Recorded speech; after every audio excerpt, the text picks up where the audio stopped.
Halo, assalamualaikum warahmatullahi wabarakatuh. Oke, ketemu lagi dengan saya Andri di channel 3F for Football. Oke, tentu saja 3F membahas tentang sepak bola, baik prediksi, hasil maupun membahas tentang personality dari pemain sepak bola tersebut atau dari sebuah klub tersebut. Oke. Tapi pertama-tama jangan lupa dulu like, comment, and subscribe biar channel saya cepat mendapatkan views. Oke. Terima kasih bagi kalian yang sudah mensubscribe. Mungkin bagi saya berharap saya cepat terima gaji. Amin, amin, amin, amin. Oke, mantap. Kali ini kita akan membahas tentang nomor keramat dalam sebuah klub sepak bola ya, dan itu bukan sebuah klub sepak bola ecek-ecek ya. Ini merupakan klub sepak bola hebat terkenal dunia dengan banyak fans di dunia ya. Oke, kita sebelum bahas ke tim inti, kita bahas dulu mungkin AC Milan. AC Milan juga punya nama keramat yang sampai sekarang belum dipakai oleh siapapun. Siapa coba?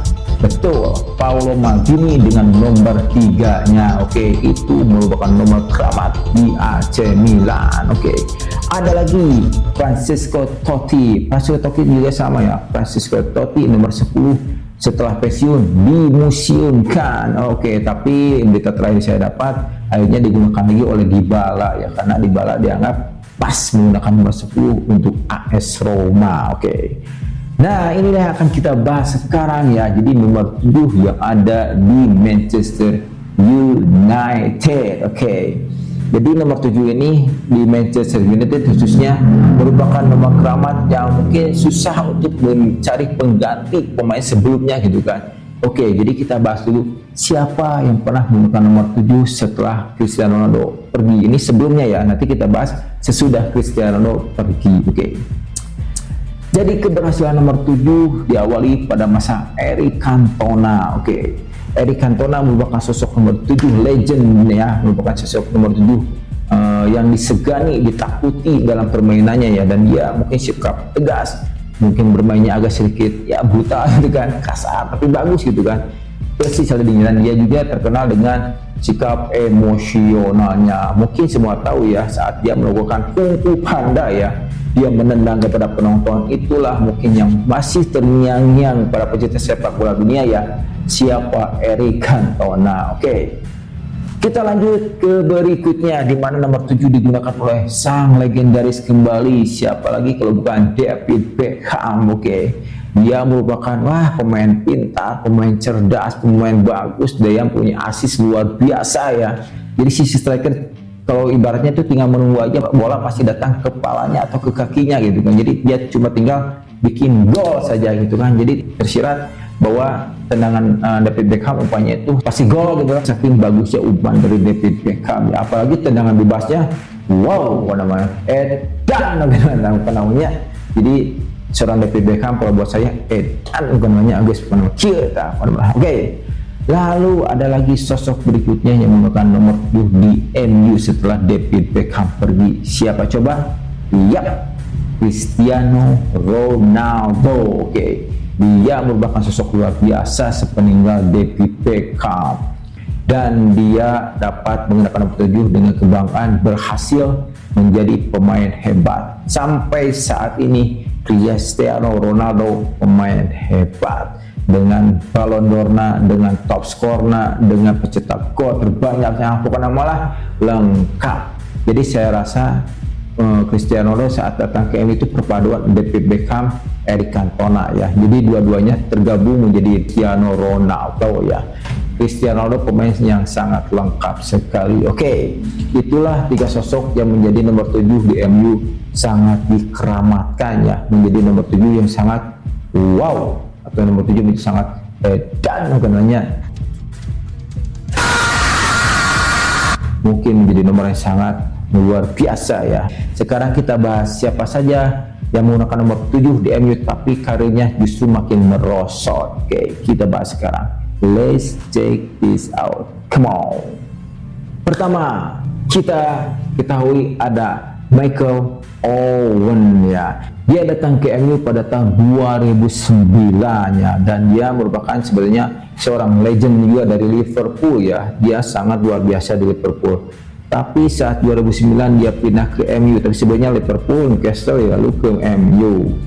Dan di MU karirnya tidak sebagus di awal karirnya di Liverpool ya. Dia hanya mencetak 5 gol dalam 31 pertandingan. Itulah sosok pertama yang gagal menggunakan nomor 7 di Manchester United. Oke. Kita bicara yang ke nomor 2 ya. Nomor 2 yang gagal menggunakan nomor 7 di Manchester United adalah Antonio Valencia ya. Antonio Valencia menggunakan nomor 7 pada awal musim 2012 sampai 2013, satu musim. Padahal musim sebelumnya dia menjadi pemain terbaik Liga Inggris. Dia menggunakan nomor 7 atas perintah dari Sir Alex Ferguson karena mungkin dipercaya dia bisa menggantikan peran nomor 7 yang digunakan oleh pemain sebelumnya ya. Tapi sayang sekali saat dia mengemban amanah untuk menggunakan nomor 7, akhirnya dia gagal ya, malah dia makin terpuruk ya, dia tidak bisa berkembang dalam bermain ya. Apalagi dia yang sangat mengerikan itu cuma mencetak 1 gol dalam satu musim, padahal dia di musim sebelumnya itu cukup bagus dalam mencetak gol ya. Apalagi pergerakan pemainnya luar biasa, karena yang ketahui Valencia pemain cepat, dribble cepat ya, dia punya power yang kuat, body yang kuat gitu kan. Tapi saat dia menggunakan nomor 7, walakanya, aduh karunianya. Kita maju ke nomor 3. Nomor 3 ada Angel Di Maria, atau kita lebih mengenalnya Di Maria gitu kan. Di Maria merupakan pemain yang menggunakan nomor 7 gagal bersinar di Manchester United. Oke. Dia datang ke MU itu pada musim 2014 sampai 2015, cuma satu musim ya, dan dia sangat gagal kalau menurut saya, karena di Madrid dia bagus sekali ya. Dia meskipun tidak mencetak gol, tapi dia selalu menjadi tim inti dan selalu membantu ya para teman-temannya dalam mencetak gol dan menjadikan juara championnya. Oke, juara Liga juga untuk Real Madrid. Tapi dia di MU cuma mencetak 3 gol dari 27 pertandingan. Karunya tuh tanya selisihnya cukup jauh waktu dia di Madrid. Itulah yang ketiga sosok yang tidak berhasil menggunakan nomor 10 di MU. Oke. Lalu yang keempat, Memphis Depay. Oke, dia subur ya, 39 gol dari 90 pertandingan ya. Dia luar biasa. Dia seorang sayap juga, dia seorang striker murni atau biasa di tengah ya, dan dia kebanyakan sih di sayap itu kan, karena dia karakternya yang berlari cepat dan umpan yang bagus ya, dribbling yang bagus dan mungkin finishing juga yang bagus ya. Tapi pas masuk ke Manchester United dan diberikan nomor 7 kepada dirinya, kembali karirnya tidak sebagus awal waktu di Eindhoven. Dia terpuruk kembali ya, karena dia juga sama ya, saat dia dipanggil itu dibeli itu ada Louis van Gaal ya. Tapi tidak lama kemudian masuk Mourinho, dan akhirnya Depay menjadi korban dari kepelatihan Mourinho. Banyak kesempatan yang terbuang saat dia bermain bersama Mourinho. Dia hanya mencetak, bayangkan, 2 gol dari 33 pertandingan. Sangat kasihan, karena Depay bagus sekali ya. Apalagi saat dia pindah ke Lyon, luar biasa dia berkembang. Dia sangat luar biasa, mencetak 63 gol, bayangkan. 3 gol, 63 gol, berarti dia emang benar faktor pelatih juga berpengaruh ya, bukan sekadar nomor tadi ya. Jadi yang kelima, Alexis Sanchez. Nah ini Alexis Sanchez juga sama ya, dia waktu di Arsenal pemain yang sangat luar biasa ya, dia mencetak gol sangat banyak ya, dan dia merupakan tim kebanggaan Arsenal saat itu ya, 80 gol dalam 166 pertandingan, luar biasa Alexis Sanchez ya di Arsenal ya, luar biasa. Dan tapi saat itu dia akhirnya pindah ke MU ya, dan dia pindah ke MU tahun 2018 ya. Dia saat itu juga sama menggunakan nomor 7, jadi dia tidak bisa memban juga sebagai nomor 7 yang sudah digunakan oleh pemain-pemain hebat sebelumnya ya. Oke, yang keenam, Edinson Cavani ya. Dia merupakan pemain hebat waktu di Napoli dan PSG ya, dan dia akhirnya pergi ke Manchester United untuk mencoba suasana baru ya. Tapi emang dalam usia ya agak mungkin mendekati 30-an lebih gitu kan.